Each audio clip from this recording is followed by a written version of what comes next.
Welcome to Gabfest Reads. I'm David Plotz, one of the hosts of Slate's Political Gabfest. Like Henry Kissinger or possibly a Kardashian, Alexandra Petri has written a new book that has her own name in the title. Alexandra Petri's U.S. History, Important American Documents I Made Up. Alexandra is, of course, the extremely funny columnist for the Washington Post. And if you've read her there, her new book will not be at all surprising, but it will still be 1,000,000,000% delightful. She has retold the history of America through a series of funny and entirely manufactured documents. Walt Whitman's songs, Not of Myself, other lists by Joe McCarthy, John and Abigail Adams Try Sexting, the Gettysburg Address as written by Aaron Sorkin, 50 States of Grey, audience feedback for Our American Cousin, one I really like, Big Women, Louisa May Alcott's unsuccessful first draft of Little Women, which begins, Christmas won't be Christmas without any presents, grumbled Joe lying on the enormous rug. Joe was 60 feet tall and people were like ants to her. Anyway, you get the idea. So, Alexandra, welcome to Gabfest Reads and congratulations. Thanks for having me. So I feel like Hamilton was American history recast into a modern musical form, hip hop storytelling. Alexandra Petri's U.S. history is the same thing, except you've picked another quintessential modern form, the satiric sketch comedy. So good for you. It's the Hamilton of books. Yeah, I will take that. Can we put that on it somewhere? The funny thing is you were mentioning that it had like my name on the cover, and I'm like, I really did not think it was going to be like this forward. I thought it was just going to be like AP and also like a little tiny thing with my name, but it turns out that if you don't want the College Board to get upset, you have to make it very clear that it's actually me. As a big nerd growing up and continuing to be an enormous nerd, I was always really fascinated with those books of documents that they would give you. And they'd be like, here, read these 30 sermons from the 19th century. And then we will ask you very detailed questions about them. And now you'll understand American history. And I always wanted to just make a book that could plausibly be confused for one of those books of documents and hopefully cause you some difficulty when taking your exam. So you have, I don't know, like 100 odd documents in here. Which one came to you first? What was the one that came to you in a fever dream? Like, oh, it's going to be... Oh, man, well, initially, I had these little snippets that are like 50 States of Grey, where it's sort of like, what if, the search for the Northwest Passage were an excerpt from an erotic novel? And those, I thought initially that the whole book would be that, but I was told by those who knew better that, like, that would not be sustainable for a whole book, and that people had forgotten about 50 Shades of Grey, which... Congratulations to people, if that's the case. Can you just read one of those? I think the Patrick Henry one, I read the first one, which I think might be the first one in the book. I read it. I just cracked up. Oh, yeah, here we are. Give it to me, Patrick Henry gasped. What? Liberty or death? One of the two. The Virginia House of Delegates shifted uncomfortably. There has to be another way of phrasing that, said George Washington, who was there. I love that one. The give it to me is so good.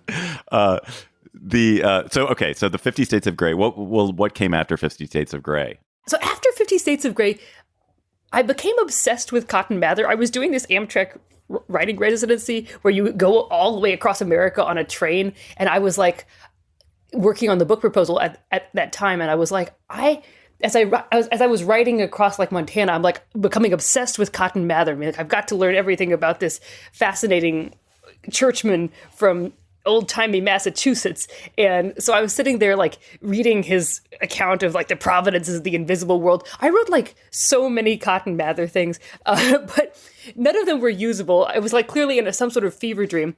And I get off the train and I've just got like 8,000 words about Cotton Mather that no one will ever be able to read or see.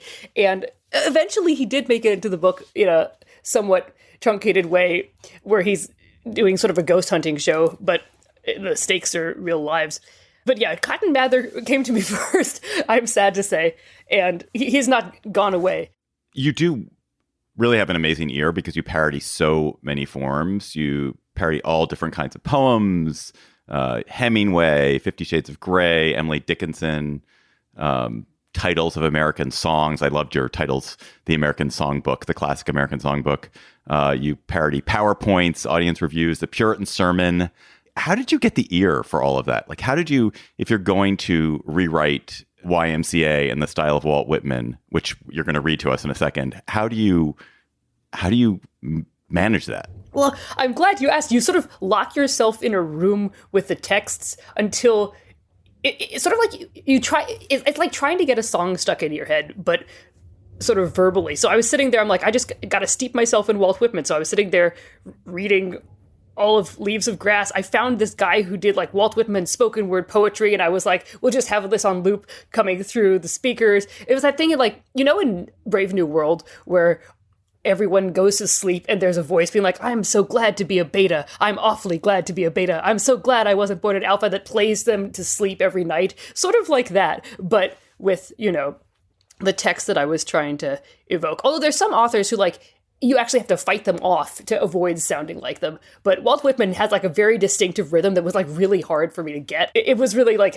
I have to sit here and pour poetry over myself until eventually that's what's coming out of my pores. So, in fact, you did Songs Not of Myself, and you did My Milkshake, you did Barbie Girl, All Star, and YMCA. Can you read us or perform for us YMCA in any fashion you so choose? I think I will just read it, but I'm excited that you believed I could do more. So here we go. Here's YMCA, also by Walt Whitman. What are you doing, young man? Are you so morose, so given up to these ostensible realities, politics, points, your ambition, or whatever it may be? Are you dismayed? There is no need to be dismayed, though you are in a new town. I am not new. I see you and look to embrace you. Therefore, young man, from the ground of the cobbled cities, from the ground kissed by the dust of travelers, the ground trod by the hirsute bull, the buffalo, pick up yourself, young man. There is no need to be unhappy. I will go with you to a place I know. I will show it to you and delight you. What are you doing, young man? Do you fear there is no place you can go? I say, young man, there is a place of delight to the eye, the ear, to all who delight in the pressed, linked power of bodies. Go there, young man, and delight in it. I will name that place. I will tell it to your ear. Its name is YMCA. To stay there is fun.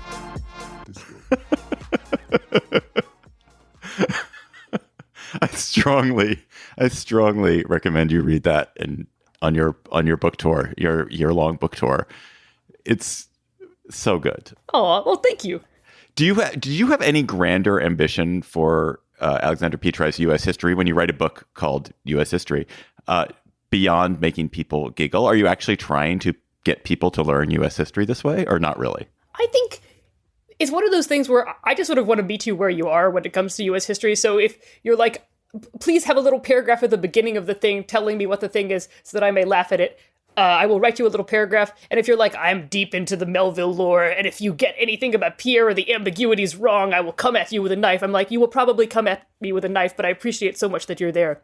But no, I do think it's goofy and silly, and I thought it was going to be more informative than it was. But hopefully, if you're like, oh, I enjoyed that joke about the Buckley-Vidal debates, you can then go to your YouTube and watch them in full and have that experience. I had a few things which I know a lot about U.S. history, but I did learn about, like, the corrupt bargain. I had never heard of the corrupt bargain. I mean, I knew when I saw it, I was like, oh, that must be the corrupt bargain. But your branding session for the corrupt bargain was really good because it taught me something too. Oh, good. Yeah. So hopefully you do learn a little bit. Yeah. Because that's one of those things where there's so many pieces of history that they insist on giving you, where they're like, and of course George Washington did this, and of course the Federalist Papers did that, and then there are also all these little corners that increasingly, like, if you're into history, you'll go and you'll be like, I've got to learn more about, is it really true that Woodrow Wilson was not the president for a while and his wife just was the president? This is hopefully somewhere in between the, like, I've gone off to my corner and delved, and I've just been handed this because I know that eventually there's going to be a test, and somebody's going to ask me 6 questions about, what was John Adams doing in Paris, and was it 1789 or was it a different year? And so hopefully in between that, there's mirth. The parody of American history is an honorable tradition, or the parody of history is an honorable tradition. I grew up with 1066 and all that. I don't know if you know that poem. Oh, love that. It, yep. Yeah. And then there's, in our recent history, The Onion, of course, Our Dumb Century, and I Am America, the Colbert book or Jon Stewart's America the Book. Are any of those inspiring to you, or do you feel you were off on your own somewhere? I mean, they were all inspiring to me, certainly. I feel like the thing that's different about this is it's sort of like a documents book. All the 19th century American literature, I'm like, much as I hate Nathaniel Hawthorne, I love to hate him. And so it's just like me being a big literature buff, sort of grabbing people and shaking them. So there's as much sort of literature and documents in here as there is a straightforward, like, we're going to start, pick a year, and then we're going to continue until probably 1950 if we are fast enough, or the 60s if we really are like getting there. There's always that point in history where like you run out of room to teach it before the exam. And so it's like, I have no idea what happened in the 80s. Were we even a country at that point? Just because like you're really racing through, and there's like one paragraph in the textbook that's like, possibly, if you're lucky, we got to the Clinton era, but maybe we didn't. So I tried to stay faithful to the rushing, gasping, panting textbook.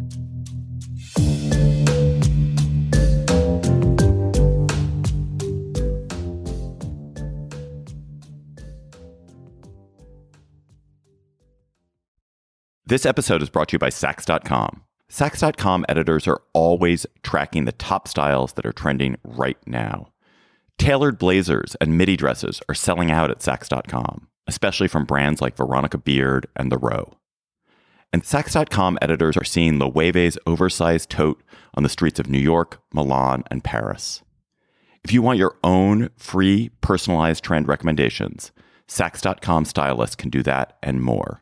Plus, there's free shipping and returns all the time at Saks.com.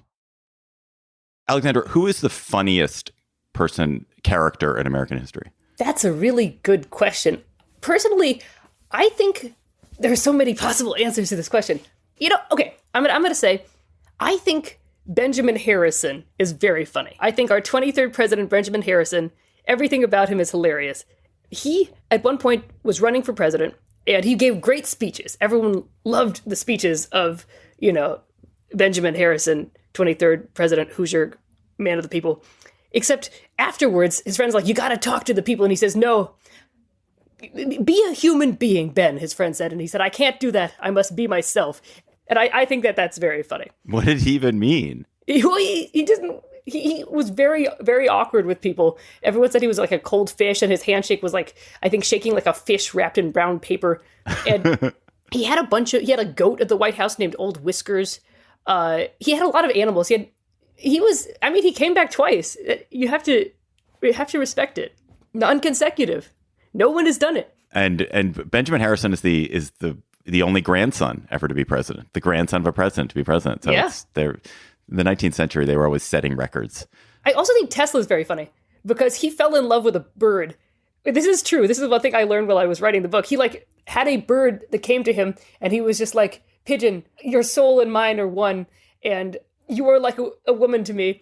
In addition to doing all the inventing he was doing, I feel like it's nice that he made time to find love with a bird. The Tesla intervention, Tesla's friends have an intervention about his love for the bird, is incredibly funny. Also, not least because you have the form of the PowerPoint down so well. But I don't think Tesla would have had any friends. That's probably why he was hanging out with the bird. So there would be no friends to do the intervention. Yeah, no, that's the part of it that doesn't ring true, I guess, is he has enough friends, and they also have gotten a PowerPoint together. But I like to think that if he had friends, his life would have been different, perhaps in multiple ways. And this would be one of those ways. Not to demand that history teaches us lessons about the present, but is there anything you learned in writing fake documents about American history that applies to the Washington that we both live in now? I think people have always been people. And so that was the thing that I had the most fun with over the course of it, was thinking, well, the Minutemen claimed that they were always on time, just 1 minute away. But I've never actually been 1 minute away at any point that I've said that I was 1 minute away. And just all of the same obfuscations and the ways that we see ourselves that other people don't see us, and the attempts we make to present a good face to the world when in fact we're, giving a speech about a totally incorrect concept. All of that stuff remains. All the weird little nitty-gritty details of how awkward it is to be a person in the world are consistent. And that was one of the things I had fun playing with over the course of all of these documents, was being like, there were people in there in all of this. I think that's so well put, and you feel that. I mean, even in something as trivial as the Adamses sexting, as John and Abigail Adams is sexting by letters sent across the Atlantic, and Abigail's ribaldry, her bawdiness, her attempts to really heat it up, and John just not getting it. You do feel like that's probably there's an equivalent to that with a lot of couples today. It's also like, what is sexy, really? Is it just like two people getting together describing how many layers of petticoats they're wearing? It can be. Anything can be sexy if you find the right person. And equally, if you haven't found the right person, almost nothing you attempt will be sexy. And equally, if you don't have the right person, or you're just not vibing, nothing can be sexy. And this piece explores that duality. And if you're Ben Franklin, everything is sexy, probably. Yes. How did you test whether a piece worked? Because I assume you wrote like 100, but probably you wrote 100 more. Oh, yeah. These are the ones that survive the culling. But so how did you do that? Do you read them out loud to a spouse? Do you, put them on the internet and see what happens? I would just I would sort of send sheaves of these to my editor, and he would be like, this one I laughed on the subway, and this one I'm confused by. And I'm like, great, well, we'll keep the first one, and then I will write you another sheave. And so I kept doing this for months until I actually slightly may have missed my deadline a tiny bit, because I was just I kept going. And it was during the pandemic, and I sort of didn't connect the date that it was in the year that it was in my mind with the date and the year that my book had been due. And then I was like, oh, it is in fact that time of that year. And today is that day. But they were very understanding about it. And then I also had a baby during that time. And so I was like, I do know that my deadline is before the baby comes, but I was expecting that she would be sort of, late to arrive because she's my child. And as mentioned previously, I'm never on time to anything. And so I was like, well, I probably got at least a week after her due date before, in which I could really polish this and get it all good to go before I go on maternity leave. And it turns out that is not how things work. So if you notice that elements of the book seem like they were written by somebody who was trying to time, is it time to go to the hospital yet? There is one section that's true of, at least for the first draft of how it happened. And I will leave readers to guess which one it was. What was the one you wrote that you were most pained to leave out? Ooh, I mean, I was going to say, I did 3 different drafts of the Jonathan Edwards spider one. I was obsessed with that, and none of the drafts worked. The first draft was, you may already be a sinner type vibes. And the second draft was, what if at the debate with Barack Obama and Hillary Clinton, the third person had been not John Edwards, but Minister Jonathan Edwards, and a concept that was only funny to me and not even very funny to me once I actually had to sit down and write it. And the third one was, what if we hear from the spider? And that one did get in. So I'm just glad that something is in there involving, Minister Jonathan Edwards. Alexandra, because that Whitman was such a big hit, why don't you leave us with one more sample of something from Alexandra Petri's U.S. history? Sure thing. How about The Lady in the Sexual Harassment Seminar by Raymond Chandler?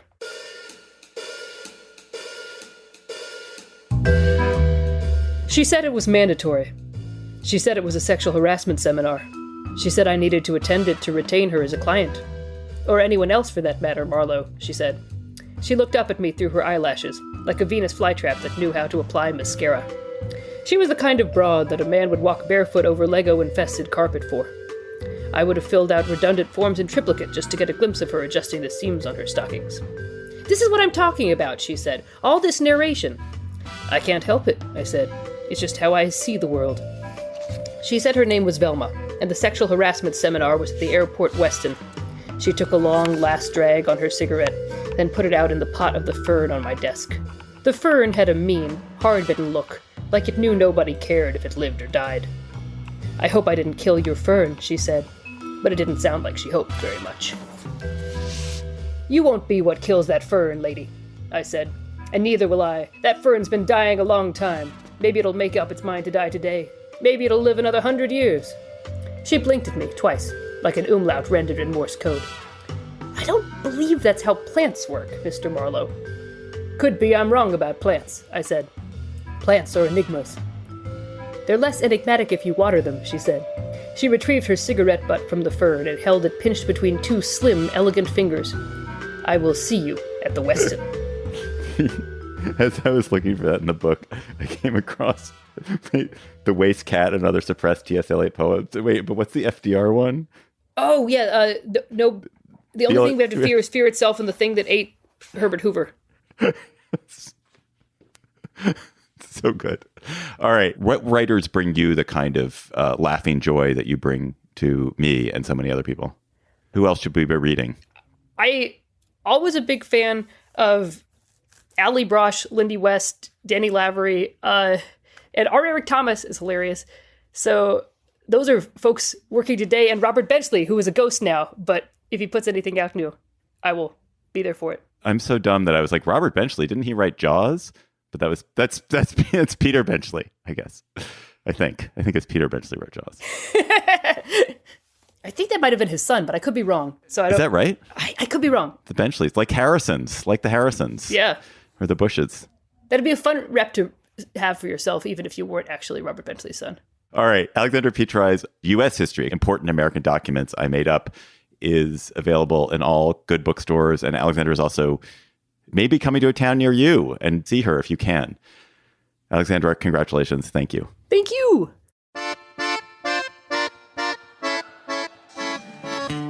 That's it for this month's edition of Gabfest Reads. Our producer is Cheyna Roth. Ben Richmond is Senior Director of Operations of Slate's podcast. Alicia Montgomery is Vice President of Audio at Slate. We'll be back with you next month with another edition of Gabfest Reads. Until then, John, Emily, and I will be back in your feed on Thursday with a new episode of the Slate Political Gabfest. What's the answer, Alexandra? Are they related? My Googling revealed that they are not. Not related. There we go.